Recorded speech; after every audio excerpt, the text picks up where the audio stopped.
Hello दोस्तों, मेरा नाम है नंदनी। हाँ, वही नंदनी जो हमारे छोटे से गांव की मिट्टी से बनी है, जहाँ हर सुबह की हवा में थोड़ी सी मिठास घुली रहती है। मेरी उम्र अभी 22 बसंत की हो चुकी है और मैं ऐसी लड़की हूँ जो बाहर से देखने में थोड़ी नटखट लगती है। मेरी आंखें काली काली, जैसे कोई गहरा कुआं हो जिसमें कोई डूब जाए तो निकलना मुश्किल। मेरी कमर इतनी पतली कि जब मैं साड़ी पहनकर चलती हूँ तो लगता है जैसे कोई हल्की सी लहर उठ रही हो, और मेरे बाल लंबे काले जो पीठ पर लहराते हैं मानो कोई नरम स्पर्श छोड़ते हुए। लेकिन अंदर से मैं बहुत सीधी सादी हूँ। बस थोड़ी शरारत तो हर लड़की में होती ही है ना।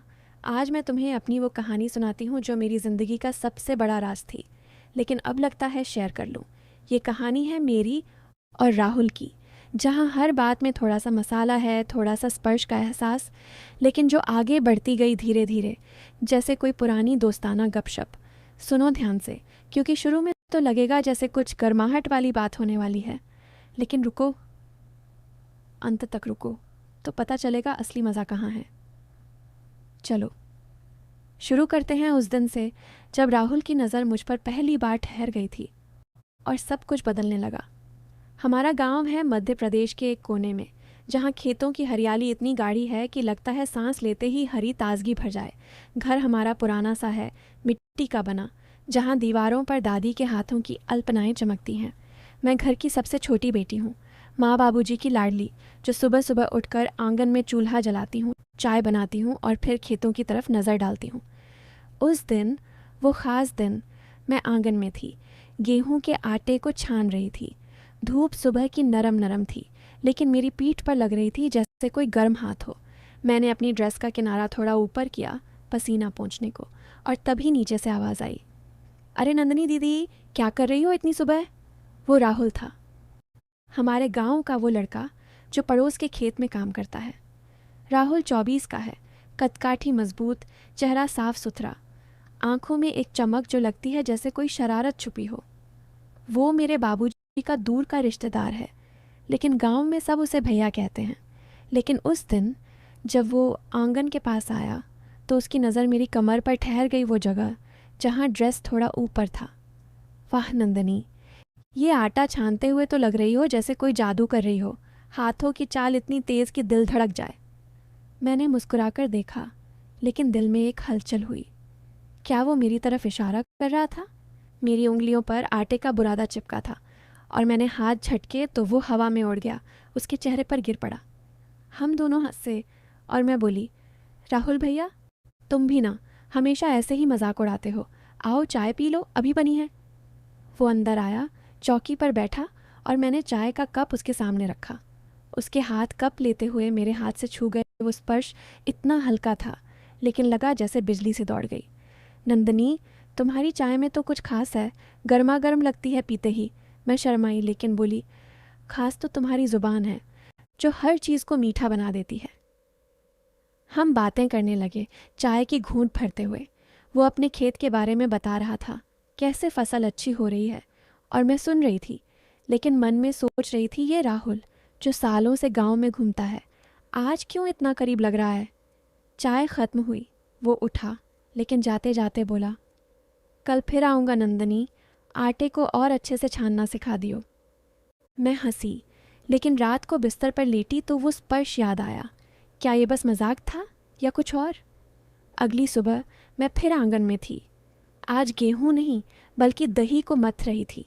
मथनी घुमाते हुए मेरी बाहें ऊपर नीचे हो रही थीं और पसीना फिर से बह रहा था।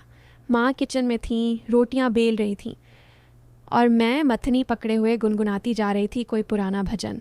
तभी राहुल फिर धमका, अरे वाह नंदनी, ये क्या कर रही हो? दही मथते हुए तो लग रही हो जैसे कोई नाच रही हो। कमर की हलचल देखकर तो आंखें ठहर जाती हैं। मैंने मथनी रोकी और देखा वो खड़ा था, हाथ में एक टोकरी, शायद फल लाया हो। भैया, तुम्हें तो हर काम में नाच दिखता है, आओ ये लो दही का पहला घड़ा। मैंने घड़ा उसके सामने बढ़ाया और वो लेते हुए फिर हाथ छू गया, इस बार थोड़ा ज़्यादा देर तक। नंदनी, ये दही तो इतना क्रीमी लग रहा है जैसे तुम्हारी त्वचा। मैं चौंकी लेकिन हंस दी। तुम्हारी कल्पना तो बहुत तेज़ चलती है, बाबूजी को बता दूं तो? वो हंसा, अरे बता दो, लेकिन पहले ये घड़ा ले लो, मैंने आम लाए हैं मीठे मीठे। हम साथ बैठे आम काटने लगे। चाकू से छीलते हुए रस बह रहा था मेरे हाथों पर, उसके हाथों पर। मैंने एक टुकड़ा उसके मुंह के पास किया। खाओ ना, देखो कितना रसीला है। वो काटा और बोला, हाँ रसीला तो है, लेकिन तुम्हारी उंगलियों का स्वाद और बढ़ा देता है। दिल धड़का, लगा जैसे कुछ गर्म हो रहा हो हवा में, लेकिन हम बस आम खाते रहे, बातें करते। वो बता रहा था कैसे खेत में काम करते हुए वो थक जाता है, और मैं कह रही थी, आराम करो भैया, मैं कभी मालिश कर दूंगी। वो मुस्कुराया, मालिश? वाह, हाथों का कमाल तो देखना पड़ेगा। मैंने बात टाली, लेकिन मन में सवाल घूमने लगा, क्या राहुल मेरी तरफ कुछ सोच रहा है? आम खत्म हुए, वो गया, लेकिन दोपहर तक मेरे हाथों पर रस की महक बाकी थी। शाम को मंदिर जाना था, लेकिन उससे पहले मैंने माँ से पूछा, राहुल भैया अच्छे हैं ना? माँ ने कहा, हाँ बेटी, अच्छा लड़का है, लेकिन सावधान रहना, गांव में बातें बन जाती हैं। मैंने सिर हिलाया, लेकिन दिल कह रहा था कुछ तो हो रहा है। शाम ढलते ही मैं मंदिर की ओर चली।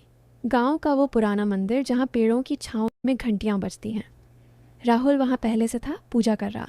नंदनी आ गई, आज आरती साथ करेंगे। हम साथ खड़े हुए, हाथ जोड़े। आरती की लौ मेरा चेहरा रोशन कर रही थी और उसकी सांस मेरी सांस से मिल रही थी। हाथ छू गए फिर जब फूल चढ़ा रहे थे। नंदनी, तुम्हारी उंगलियां फूलों से भी नरम लगती हैं। मैं शर्माई, भगवान सब देख रहे हैं भैया। आरती खत्म हुई, हम बाहर आए। मंदिर के पीछे एक छोटा सा बगीचा है जहाँ फूलों की महक। हम वहाँ बैठ गए बातें करने। राहुल, तुम्हें क्या बनना है ज़िंदगी में? मैंने पूछा। वो बोला, बस कोई ऐसा साथी जो समझे, जो स्पर्श से ही सब बता दे। मैं चुप रही, लेकिन लगा जैसे वो मेरी तरफ देख रहा हो। हवा चली, मेरे बाल उड़ गए उसके चेहरे पर। वो हाथ बढ़ाया बाल संवारने को, स्पर्श गर्दन पर। नंदनी, ये बाल तो जैसे रेशम हैं, छूने में मज़ा आता है। दिल तेज़ धड़का, लगा जैसे अगला पल कुछ होगा, लेकिन तभी मंदिर का पुजारी आ गया। बेटा, समय हो गया, घर जाओ। हम उठे और घर लौट आए। रात को मैं सो नहीं पाई। वो स्पर्श, वो बातें, क्या ये प्यार है या बस गांव की शरारत? अगले कुछ दिन ऐसे ही बीते। हर सुबह राहुल आता, कभी दूध लाने को, कभी फल। एक दिन हम आंगन में थे, मैं लस्सी बना रही थी। मथनी घुमाते हुए मेरी साड़ी का आंचल सरक गया थोड़ा। राहुल ने देखा, नंदनी सावधान, वरना ये आंचल उड़ जाएगा हवा में। मैंने संभाला, लेकिन बोली, हवा तो तुम्हारी बातों से उड़ रही है। हम हंसे और लस्सी पी। उसके होंठों पर लस्सी लगी, मैंने उंगली से पोंछी। तो कितनी सफ़ेद लग रही है। वो बोला, तुम्हारी उंगली से तो और सफ़ेद हो जाती है। फिर बातें घंटों। दोपहर को खेत की तरफ गए फसल देखने। खेतों में चलते हुए हमारे पैर छू जाते।